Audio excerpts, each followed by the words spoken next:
giving birth to entrepreneurs' ideas, visionaries' visions, and bringing them to life is an incredibly valuable skill set. In fact, I think it's the most important skill set because here's the thing. Ideas, visions, these things that these entrepreneurs, that these founders, that these visionaries carry in their minds, in their hearts, in their souls, they don't ever breathe life unless someone brings them out. Now, sometimes they're forced out, but sometimes it requires us to coax them out. This past week, I spent 4 days at an event pulling out the vision from not one, not two, but 9 visionaries. Now, they had all come together for this one specific purpose. They believed that there was a different way. They believed that they could create something brand new that's never been created before. How many people think that that's the desire of the visionaries? Perhaps you are a visionary and you feel that same way. Well, here's the thing. It doesn't happen by accident. It requires careful planning. It requires careful questions, but it doesn't mean the questions are difficult. The questions are actually quite simple. Why do you want to? Who are you going after? What do you want the problem and the outcome to look like? How are we going to get there? Right now, as an entrepreneur, that's a hard job. That's our job to pull it out. And those questions, because they're simple, it doesn't mean that they're easy. Because in that room, over those 4 days, there was conflicting opinions. There was different ideas. There were different versions of the truth. Whose truth? We have to define things when we are interacting with visionaries. We have to start to see.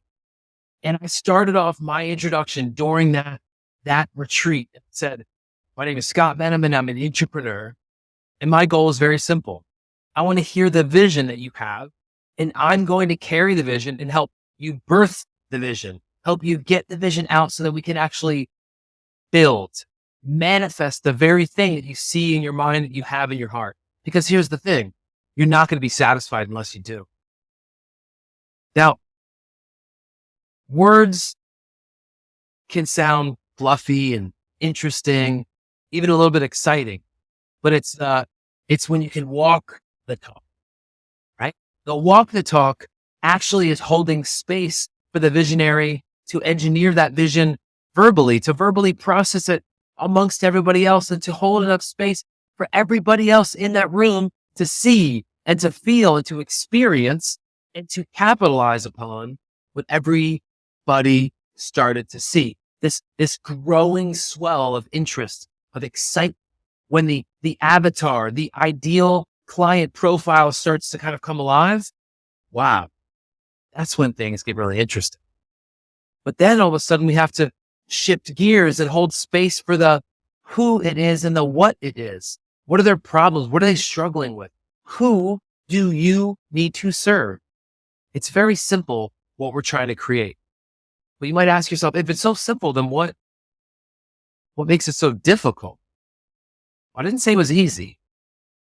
I didn't say it was easy because the reality of pulling a vision outside of somebody is that it looks different. It feels different when somebody reflects it upon you. So a couple of things that we like to do. We like to start with the why. Why are we doing this?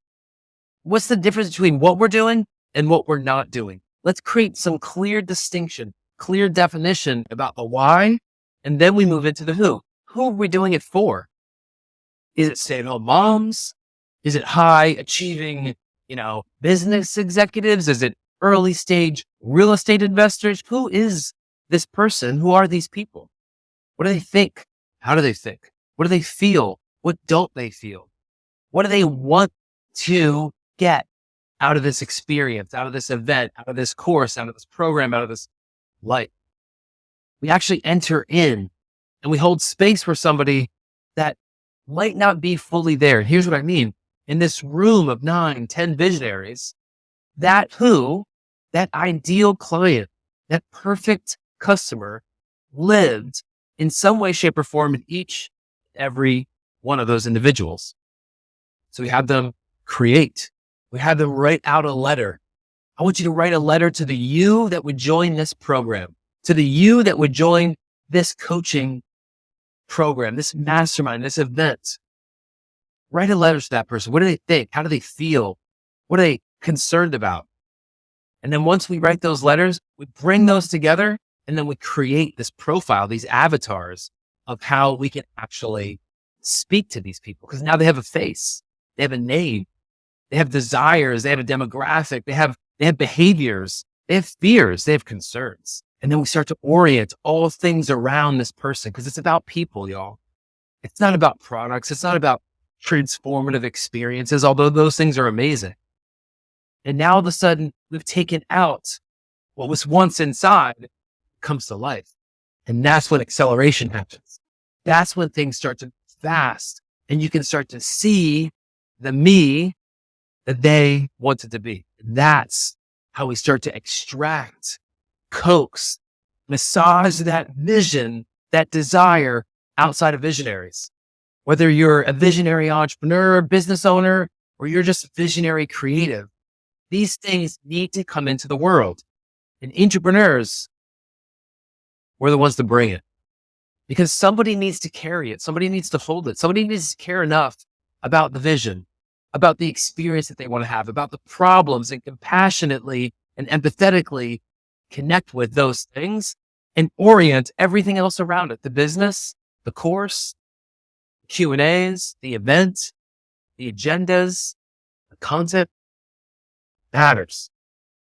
Visionaries, your number one asset that you will ever have is not your platform. It's not your voice. It's not your accolades. It's the people that help bring your vision out of your mind, out of your heart, actually get it implemented so it can show up in physical form, actually make an impact, actually make a difference. We call those people entrepreneurs.